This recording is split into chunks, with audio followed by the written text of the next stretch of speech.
It's productivity time. It's productivity time. It's productivity time with UPvisor and Blue Ninja.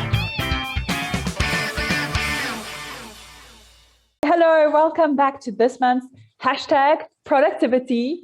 And hopefully I got it right this time. Super happy to have our ladies from the Blue Ninjas back again this week. And we are following on from last month's Facebook Live. We were chatting about keeping your business vision on track. And so today we are going to be chatting about growing a team-friendly business, because as you grow in your business and as you are trying to make sure that you're staying on track with that vision, sometimes you get to a point where you realize it's not good enough. You are not enough to do everything yourself. So we need team, right? But to be able to have a great team, you need a combination of solid but flexible leadership, so that it can adapt to this new and changing environment that you're in, whether it's from a customer perspective in terms of changes that they have in terms of their needs, or whether it's your colleagues or your employees, and even your communication processes. Our leadership needs to be visible as well as clear to our employees as well as externally, and with almost like adopting a culture of like there are no silly questions to ask, right? And to be able to allow our people and our team to speak up, because it's from that space that you're able to generate creative ideas and be innovative. And if you think about any time we work with people, communication is really the thing that underpins that relationship. Without confusion or to be able to prevent confusion and misunderstanding, we really have to communicate solidly. So by making sure that our entire team can contribute to the communication process, feel like they can be heard and valued for their input, those are the things that is going to help us to have a good, solid team around us. So from understanding their skills and aspirations and being able to support them in their development, to making sure that we've got that communication from an internal and an external process or perspective, as well as communicating our vision at all times. Those are the things that's going to really help us to have an engaged and productive team. But as you are stepping out from being this one-man show to getting other people on board, that's a little bit of a mind shift that has to happen. So ladies, how do we actually start planning for that? Like, it's a big decision, right? It's a big decision from a financial perspective, but also from a processes perspective. So where do we even start? Yeah, I mean, you're having to let go of something and trust somebody as well. So hopefully you've got the right person to support you. So I would say the most important thing is communication. Without it, you're going to struggle. Get to know your team's communication style, what works for them. Is it a regular call or emails or WhatsApp messages? Also frequency. Are they structured enough to be set a piece of work and a deadline? Will they provide updates when requested and deliver? Or do they need a bit more hand-holding? Once you have this information, match up against what works for you and see if you can come to some compromise that works well for everybody. Sometimes you'll need to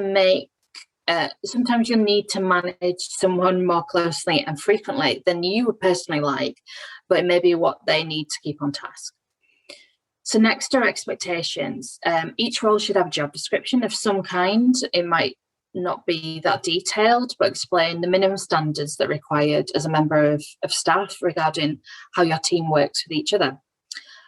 This might be new to some people and seem obvious to others, but you need to check understanding on working hours and availability and how they can communicate with you if they're not available for some reason. If they're working remotely, you need to make sure people understand how they can do this. These things can take time to settle in, but with a strong foundation, people should be clear on what's expected of them. I definitely find that that's something that's been really important in my business. As my team has been growing, having some sort of communication strategy in place has been super important. Like, how do you deal with things that are urgent versus not so urgent versus things that maybe need 24-hour response times, And I think it's so important for us to be aware, as you had correctly said, Julie, of everyone's needs, right? So we can bring them into alignment at some point, but also respecting where some people might need quicker feedback than others. So that is, like, I've found that it's really been a lifesaver, having a clear understanding of what our communication strategy is. But a lot of those things are led by the person in charge, right? And the person in charge is not always going to be the same person as a leader. So, right, you've got this concept of having a boss versus a leader, or a manager versus a leader. But for our teams to work well and to function well, we actually need someone that can lead the team well from the front. So what are some of those attributes of being a good leader, or appointing a good leader if required? Ooh, listening, definitely. One of the main points of being a good leader is the ability to listen. Clear direction, the ability to talk through plans and actions at the most appropriate time, of course. It takes some skill to do this, and you need to get to know someone and understand how they work. Great leaders work with the team, they guide and nurture the team. And I think people do recognize when they have a leader who cares about them, and it helps them to grow in their job. But leaders have a lot on their plate too. So, it's helpful to line things up for them, such as booking meetings. So if you've got a shared calendar, you can always book the meeting in that's agreed with, ensuring documents are easy to understand, titles, so you can easily find them, where you're going to save information, how sort of building on the communication. It's not just verbal, it's actually, you're writing too. Things like not arranging long calls to discuss things that don't need to be discussed, or, they don't really need to know about. A leader's time is quite precious, and, you need to check in with them if you need to cancel, do that. If you're not ready for them, it's kind of courtesy stuff too from both sides of, using a leader's knowledge and skills, but also not bringing them into things that they don't need to be in on. So I think there's a bit of a balance there, but often it's finding your feet with the teams and working out how to work well with each other and really pulling out the best of each other. Absolutely. I definitely agree with that. And I think sometimes it's really hard to understand when you need your leader's input, and almost at which point can you just make the decision and just give them feedback, as opposed to needing their input to be able to make the decision. Do you guys maybe have any stories to share of where things have gone wrong in your experience? Well, I think we must all have experience in our careers of bad managers, but hopefully you remember the better ones and what they did well. So at my first job in the bank, I worked on the IT help desk. My line manager at the time gave me one piece of advice, and I think about it today, it's almost 20 years later, which was, if you're going to bring me a problem, think about the solution. Such simple advice, but very powerful. It shows that you're not just going to go and see them for a moan and a groan and dump something at the door, but you've thought wider about how things can be improved. Yeah, and another example, which I think has made the news for all the wrong reasons, is Brewdog. Have you heard about this in South Africa, Christine? Has it reached you? No idea. Who is this Brewdog place? So Brewdog is one of the fastest growing beer breweries in the world, and it's run out of Scotland, so we know quite a bit about it just hearing the news. But employees recently sent an open letter via Twitter to the Brewdog senior leadership, stating that they're building an environment of fear in the way that they're managing teams. That's hectic. Yeah, there's quite a toxic culture growing, for such a new business. I think they've been in business maybe for 10 years. And for something to be so publicly shared, it really brought to light an issue, from what I've read. And they're not dealing with those concerns either. They're trying to shift them to other areas of business, like HR. It's HR's responsibility.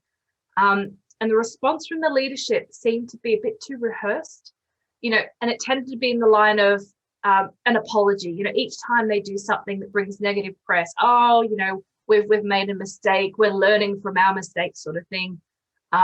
It just seems a bit fake, and I guess admitting failings doesn't necessarily address what the issues are, particularly with teams. So they've got a lot of work to do to build back the trust and support from their team. When you build a team, you want the team to be working with you and supporting what your business goals are. And I think it was nearly 70 people put their name to this document. That's a huge deal. And what you find with businesses is the less information shared, the more chances there are of things going wrong, or information being shared isn't clear or understood. Some really big issues there.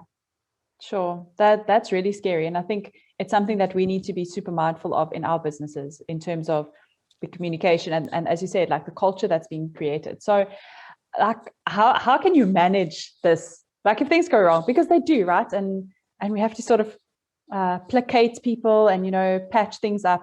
How do you deal with that? I'd say don't panic. Luckily, we're not in the business of saving lives. So the first thing to do is get everyone together that needs to be involved and tackle the issue head on. There's no benefit running around like headless chickens or finger pointing. Just stay calm and discuss what the issue is, what needs to be done now, and what next steps are needed. Next, how do you prevent it from happening next time?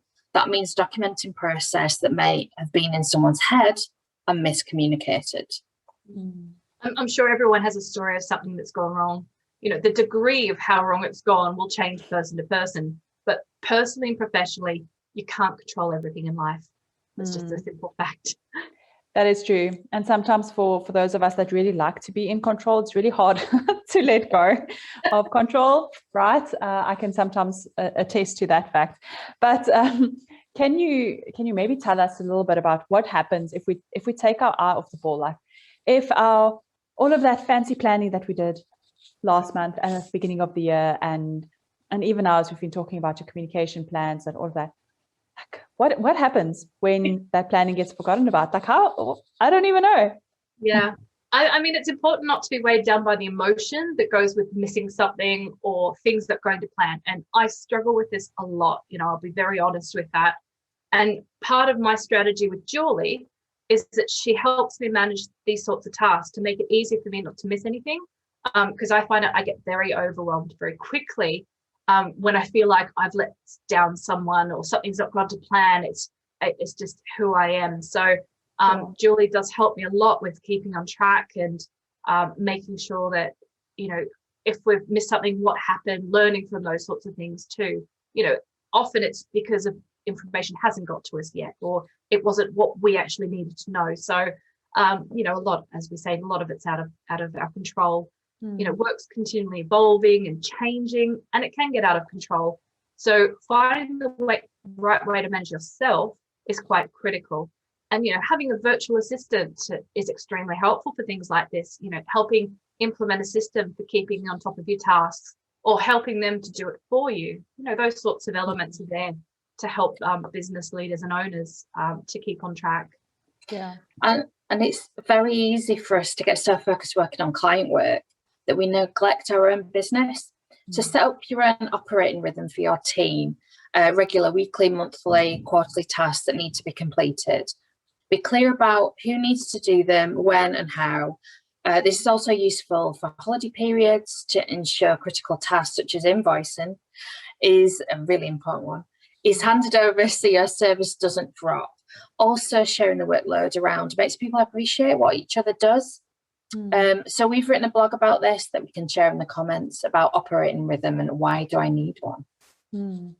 Yeah, I think you've highlighted some very important points, and I love the idea of having a virtual assistant because I've got one that's been with me now for a couple of months, and she's been absolutely amazing, really alleviating a lot of pressure off of me, and I know that things will get looked after because if I drop the ball, then she's there to pick it up, you know. So I think it comes back to what we're talking about today, right? It's about having the right team around you to make sure that these things are happening.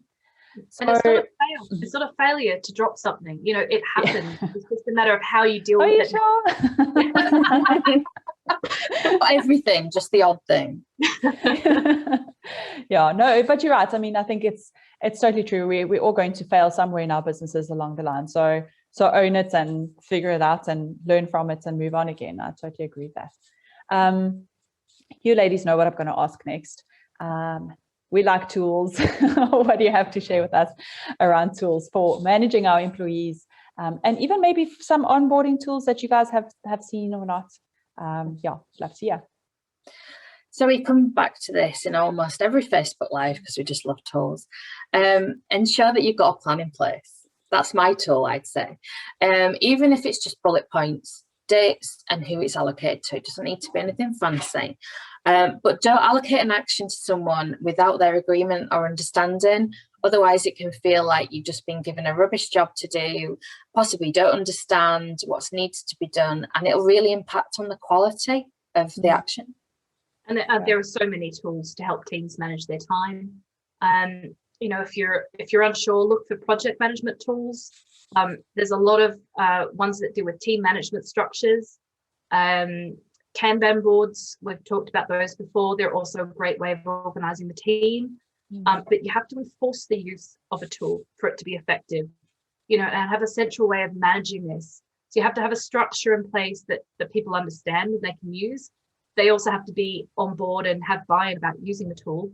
And you have to have a way of being able to check in with that tool too. So it's not just getting one, it's actually having a plan to use it. Appoint a person in the team to be the person who knows everything about that tool and is there to help others. Don't expect everyone to understand how to use them straight away, and there will always be someone that isn't so fussed on using it, but give them the time to train, let them ask their questions. We come back to there are no silly questions. And highly effective teams are those that have excellent systems in place and clearly defined tasks. When new people come on board, there's a process to welcome them and integrate them into the team. Even if it's like a one-person business, if you've got a consultant that's coming on board to help you, they still need some sort of introduction to what your business is. So don't forget, small businesses still need to have some sort of process of onboarding to, give a bit of background and make someone feel welcome into the team.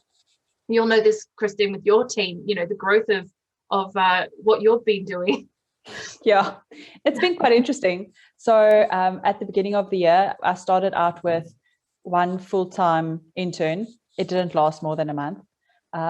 During that time, I acquired a virtual assistant part-time, and we've now grown to have a social media student that's helping us out, along with I've got a people ops person, which has been great, and you guys might see her coming up in our Hire a Chameleon interview. And I've got a full-time person that started on the 1st of July that's going to be doing operations. We've got a PR and marketing intern. And who else do we have? Oh, we have 3 additional staff members, 2 of which are part of our bookkeeping firm that we're collaborating with, and a 3rd one that's based in Joburg. And it is rough managing a team. I'm so glad that I've got a designated person that can look after this. And I think one of the things that I've really realized is that onboarding process, Louisa, that you mentioned, it is vitally important. You can't expect someone just to come into your business cold and hit the ground running. It doesn't work that way. And we need to make sure we give them the support. Yeah, a PowerPoint presentation is an onboarding process. Have someone work through a presentation, watch a couple of videos, read a couple of things about the business. It doesn't have to be complicated for it to be effective. Yeah, that is absolutely true. And I think it's often just about communicating more about who you are. So we're coming back to the communication thing, right? To say, so let's share more about who this business is, like this business personality. How does this business do things? And that is sufficient to just get people to a point where they actually understand what they have signed up for, because often we don't know until we're there, right? So I think that's really important.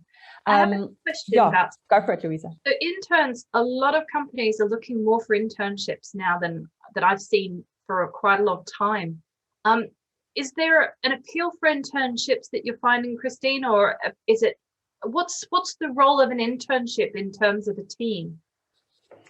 Yeah, so I think if you think about what an internship is, it's really just a learning opportunity for this person that's going to be, like work experience effectively, to be able to get them to a point where they can get a more full-time position. So what I have found is often, you want to go into this new position in a business that you're applying for, but they say they won't take you on without any industry experience. Now, if you are starting out, it's really hard to build up that experience, right? And I think that's really the function of a position like an internship. Gives you the opportunity to almost like shadow another business, get pretty broad experience and exposure to the industry, get to know different tasks and even platforms that people would be working with. So I think that it plays a really important part in someone's career development, especially if they're not quite ready to step out into the workplace. But I think about my experience as a chartered accountant, my traineeship was effectively like an internship, right? So really at a time when people can invest in your development and where you're investing in your own development as well, to be able to get to the point where you're ready to, I don't know, become financial manager, because you're definitely not ready stepping out of university. So I think it's important. An intern is going to replace a position either. I mean, I kind of feel like people pop up with internship positions because they want to fill a job but not pay for the full position. I mean, it's a little alarming that I think that's a new business strategy. Sure, yeah. I think that there are businesses that have burnt their fingers. They realize that they've appointed too many junior people, and actually the work is not being done properly or not being done at all, just because they don't have the right people. So totally agree. You can't use it as a replacement for a position within your business specifically, unless you're going to be investing significant time in training them up to be able to almost like step up into that full-time position upon completion of the internship, in which case, then that's something to consider.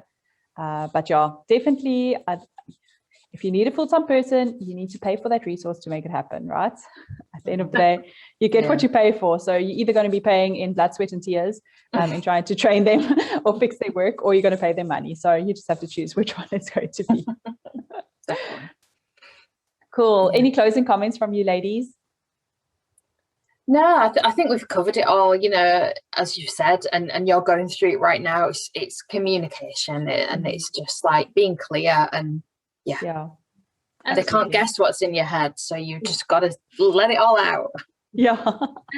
Consultants are a part of your team, so don't discount someone for their role. If you're bringing someone on board to help you with something, they're going to be a part of your team. So, welcome them as another team member. And let them take that little piece of your business and really support you with it. Awesome. I love that. And I think that's so important. Even for me as a consultant, like it's really good to be onboarded into another business. So you actually understand the bigger picture. So you can totally see that from both ways. Awesome, ladies. Thank you so much. I think that brings us to the end of this month's hashtag productivity. Thank you so much for tuning in. We'll see you next month. Bye-bye. This podcast has been brought to you today by UPvisor and Blue Ninja. UPvisor, your strategic financial partner of choice to improve your productivity and profitability. Visit upvisor.co.za to unlock your full potential.